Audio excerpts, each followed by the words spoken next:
Graça e paz, meus irmãos. Pastor Gilson Soares, aqui da Igreja Boas Novas em Guarabira, passando aqui para trazer mensagens de Charles G. Finney. Você que acompanha o nosso canal, se inscreva, dê o seu like, deixe o seu comentário, diga de onde está nos acompanhando. E você que Deus tenha abençoado de uma forma poderosa, contribua com esse canal com qualquer valor que o Senhor Deus colocar no seu coração. Embaixo na descrição você vai saber como fazer isso. Através da chave Pix e através do número da conta. Que Deus abençoe. Hoje a pregação tem como tema a oração vitoriosa. Oração vitoriosa é aquela que consegue resultados. Fazer orações é uma coisa, vencer pela oração é outra. A vitória pela oração depende não tanto da quantidade, mas como da qualidade. A melhor introdução que tenho para esse assunto é o fato da minha experiência anterior para a minha conversão. Relato-o porque temo que tais experiências sejam muito comuns entre os incrédulos. Ao que me lembro, antigamente eu assistira a uma reunião de oração antes de começar o curso de Direito. Então, pela primeira vez, passei a morar nas proximidades de um local onde havia reunião de oração todas as semanas. Eu não tinha muitas oportunidades para conhecer a fundo do que se tratava, mas comecei a participar. Comecei a assistir os cultos, em parte por curiosidade e em parte por certo desassossego de espírito, difícil de definir. Comecei a frequentar tal reunião de oração. Nesse mesmo tempo comprei minha primeira Bíblia e comecei a lê-la. Escutava as orações que eram feitas naquelas reuniões com a máxima atenção que eu poderia prestar à oração que estava sendo feita naquele local. Cada um pedia um dom e o derramamento do Espírito Santo, tanto nas orações como nos comentários que de vez em quando faziam. Confessavam que não conseguiam ser atendidos por Deus. Isso, aliás, era patente, e por pouco que não fez de mim um cético. Vendo-me com tanta frequência na reunião, o dirigente, certo dia, perguntou-me se eu não desejava que orassem por mim. Respondi que não, acrescentando: com certeza eu preciso de oração, mas as suas orações não são atendidas. Os senhores mesmos o confessam. Manifestei então o meu espanto com esse estado de coisas em vista do que a Bíblia diz das vitórias da oração. De fato, durante algum tempo fiquei grandemente perplexo e em dúvida diante dos ensinos de Cristo sobre a oração em confronto com aquilo que eu presenciava, semana após semana, na reunião de oração. Seria Cristo realmente o ensinador divino? Teria ele de fato ensinado o que os evangelhos lhes atribuíam? Devia ser tomado ao pé da letra? Seria vontade que a oração tinha valor para conseguir bênçãos da parte de Deus? Se era verdade, como explicar isso que eu presenciava semana após semana e mês após mês nessas reuniões de oração? Esses homens seriam crentes de fato? O que eu ali ouvia seria realmente oração no sentido bíblico? Seria a oração que Cristo tinha prometido atender? Aí encontrei a solução. Convenci-me de que eles estavam iludidos, que não obtinham vitórias porque não tinham nenhum direito a isso, pois não atendiam às condições de Deus, as condições que Deus determinou para que ele ouvisse a oração. Ao contrário, as orações deles eram justamente as do tipo que Deus prometera não atender. Evidentemente, não que Deus queira que os homens fiquem sem resposta. O desejo de Deus é que todos os homens tenham resposta, mas para isso os homens precisam atender certos requisitos que a Bíblia nos diz. E então, olhando para tudo aquilo que estava acontecendo, aquelas orações, aquele povo que não recebia as bênçãos de Deus, então eu pensei sobre a oração. Lendo a Bíblia, observei as seguintes condições estabelecidas. Primeiro, fé que Deus atende à oração. Isto, evidentemente, importa na esperança de recebermos aquilo que pedimos. Segundo, pedir de acordo com a vontade de Deus. Isso claramente implica em pedir-lhe só as coisas que Deus está pronto a conceder, mas também pedir-lhes no espírito que ele possa aceitar. Temo que seja comum crentes deixarem de levar em conta o estado de espírito que Deus exige deles, como condição para atender às suas orações. Por exemplo, no Pai Nosso, o pedido venha o teu reino requer, evidentemente, sinceridade para que tenha valor para Deus. Mas a sinceridade na apresentação desse pedido implica na consagração integral do coração e da vida de quem pede, para a consolidação desse reino. Implica em dedicar a esse fim tudo quanto temos e tudo quanto somos. Proferir essa petição em qualquer outro estado de espírito é hipocrisia e abominação diante de Deus. Assim, na petição seguinte, seja feita a tua vontade na terra como no céu, Deus não promete atender o pedido a não ser que seja feita sinceramente. Mas, sinceramente, importa no estado de espírito que aceita toda a vontade de Deus, até onde a entendemos, da mesma forma que a aceita no céu. Importa na obediência total, inspirada no amor e na confiança, a toda a vontade de Deus, quer seja essa vontade revelada na sua palavra, pelo seu Espírito ou na sua providência. Significa que nos mantemos a nós mesmos e a tudo que somos e possuímos para a disposição de Deus de forma tão absoluta e voluntária quanto o fazem os habitantes do céu. Se ficamos aquém disso, retendo para nós o que é que seja, estamos contemplando a iniquidade no coração e Deus não nos ouvirá. A sinceridade nessa petição significa um estado de absoluta e total consagração a Deus. Qualquer atitude que fica aquém dessa, importa em reter de Deus aquilo que lhe é devido. É desviar os ouvidos de ouvir a lei. Mas que dizem as Escrituras? O que desvia os seus ouvidos de ouvir a lei, até a sua oração será abominável. Será que entende isso os professores da escola dominical e aqueles que professam a fé? O que é verdade com referência a essas duas petições, também o é no que se refere a toda oração. Será que os crentes levam isso na devida consideração? Lembram-se de que tudo que se apresenta como oração é abominável se não for feito no estado de consagração inteira de quanto somos e temos a Deus? Se na oração e com ela não nos oferecemos com tudo quanto temos, se o nosso estado de espírito não é de quem aceita de coração toda a vontade de Deus, executando-a perfeitamente até onde a conhecemos, então nossa oração é abominável. Que profanação terrível é o uso que frequentemente se faz do Pai Nosso, tanto em público como em particular. Repetir como um papagaio, venha o teu reino, seja feita a tua vontade, na terra como no céu, enquanto a vida está longe de se conformar com a vontade de Deus, é simplesmente revoltante.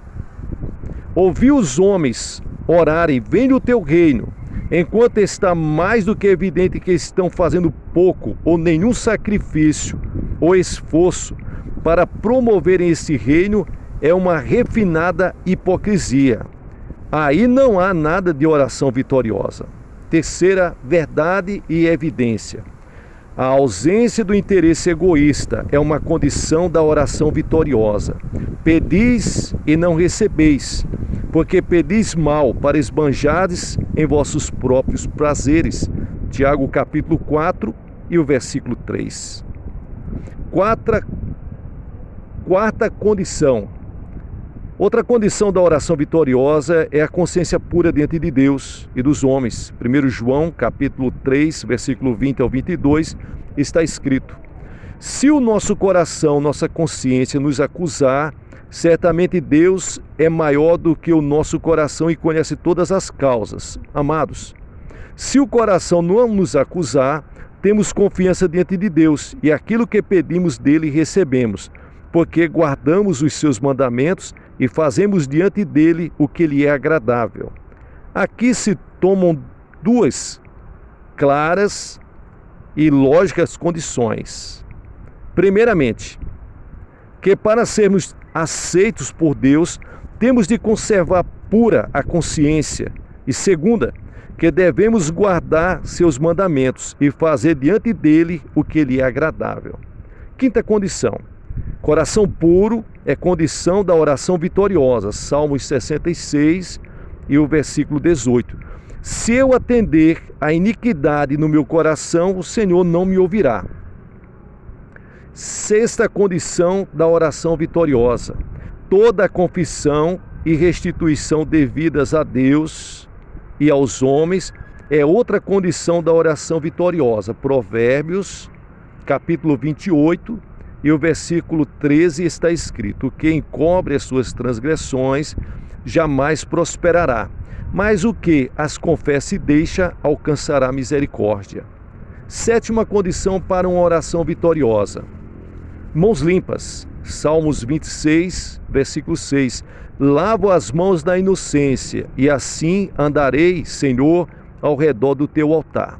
1 Timóteo, capítulo 2, versículo 8, está escrito: quero que os homens orem em todo lugar, levantando mãos santas, sem ira e sem contenda.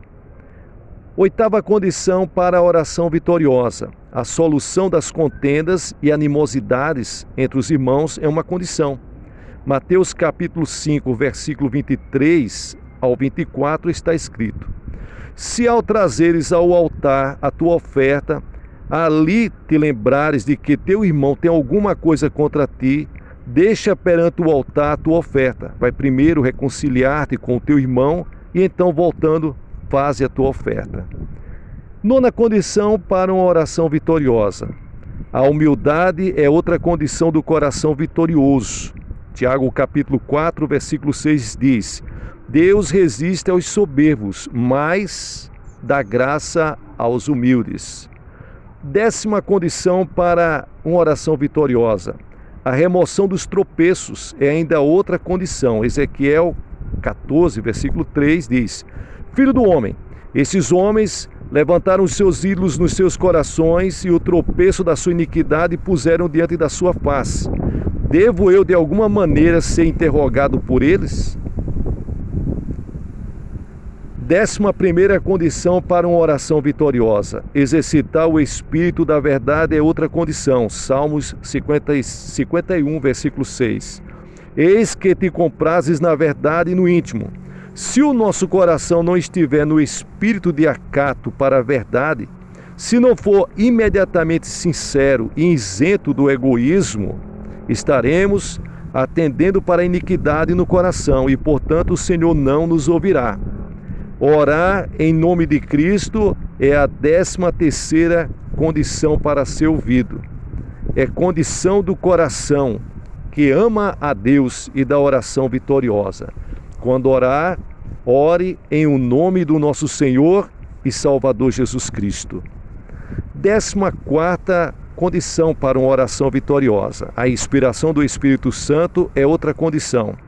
Toda oração verdadeiramente vitoriosa é inspirada pelo Espírito Santo. Romanos capítulo 8, versículos 26 ao 27. Porque não sabemos orar como convém, mas o Espírito intercede por nós com gemidos inexprimíveis. E aquele que sonda os corações sabe qual é a mente do Espírito, porque, segundo a vontade de Deus, é que ele intercede pelos santos.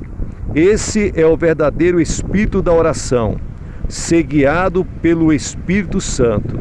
É a única oração realmente vitoriosa.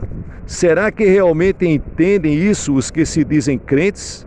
Será que acreditam que, se não viverem e andarem no Espírito, se não aprenderem a orar pela intercessão do Espírito que está neles, não poderão ser vitoriosos com Deus?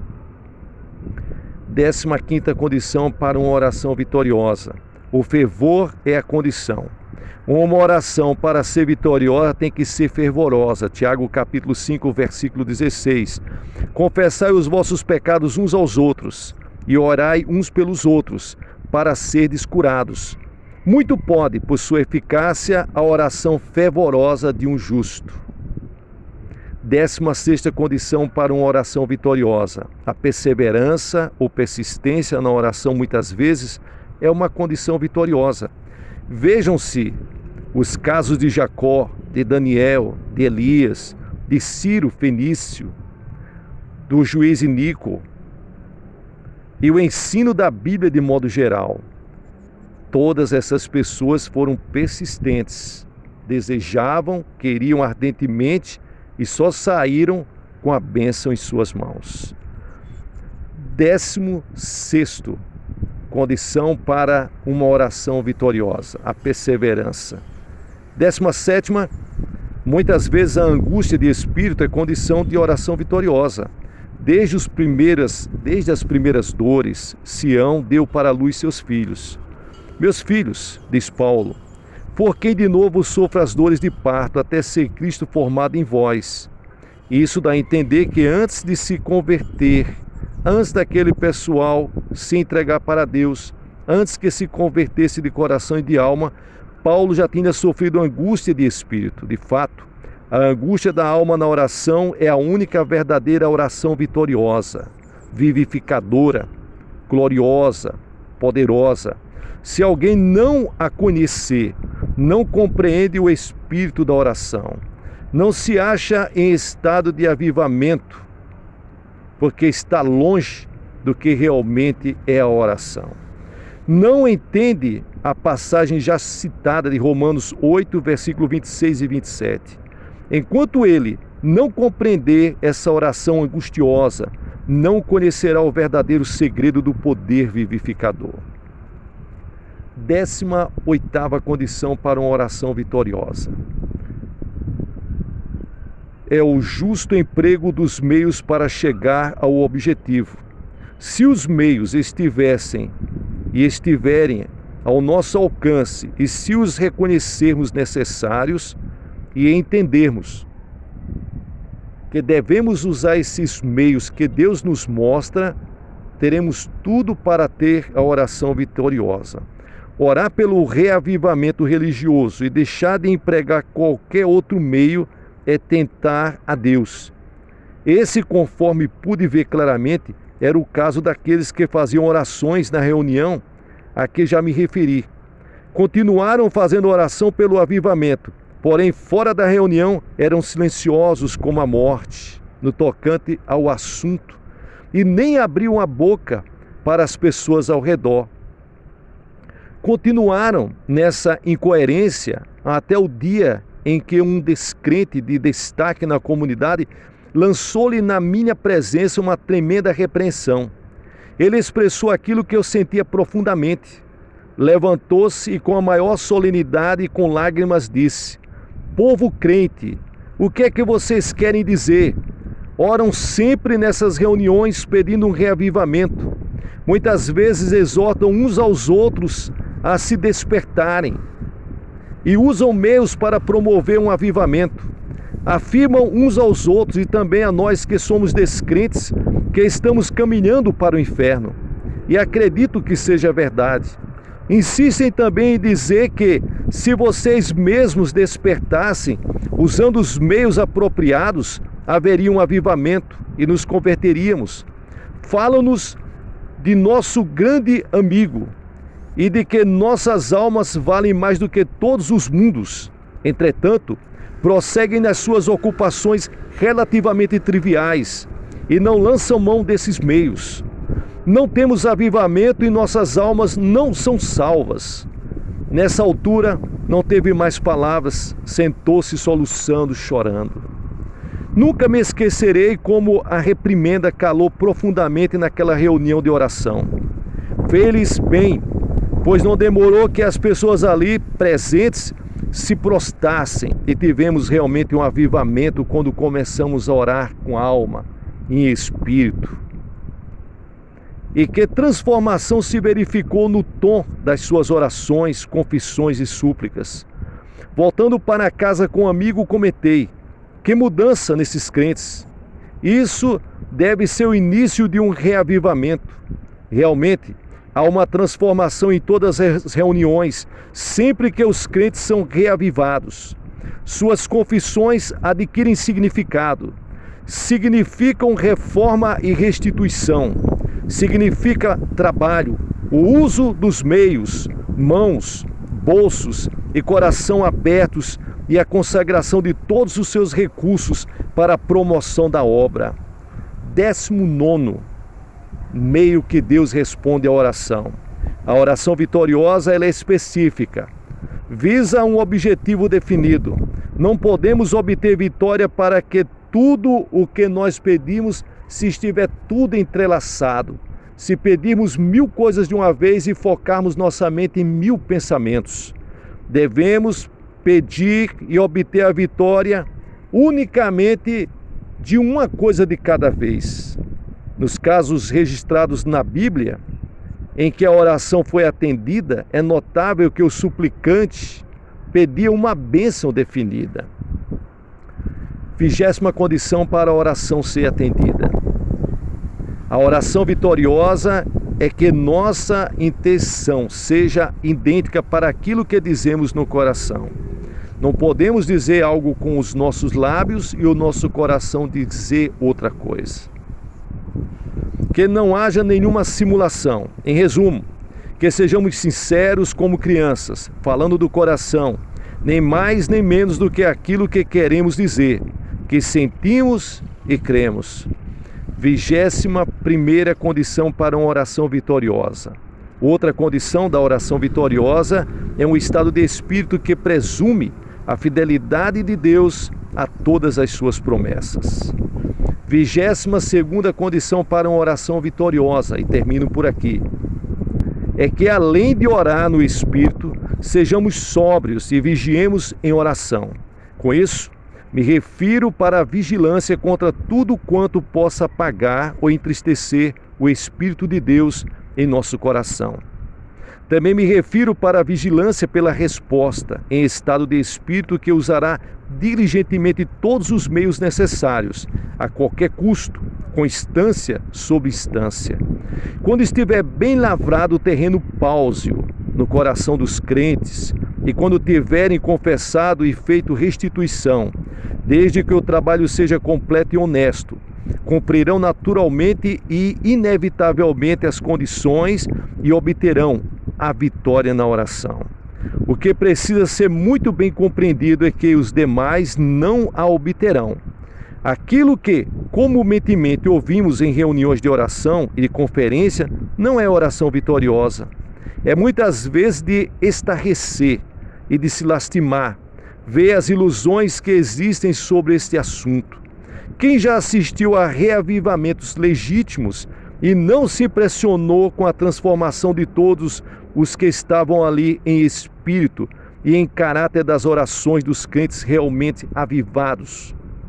Creio que nunca me poderia ter convertido se não tivesse descoberto a solução do problema, porque tantas orações não obtêm resposta. Que Deus abençoe você. Muito obrigado por estar acompanhando conosco no canal. Que as mais ricas bênçãos de Deus estejam sobre a sua vida. Vá e faça o mesmo.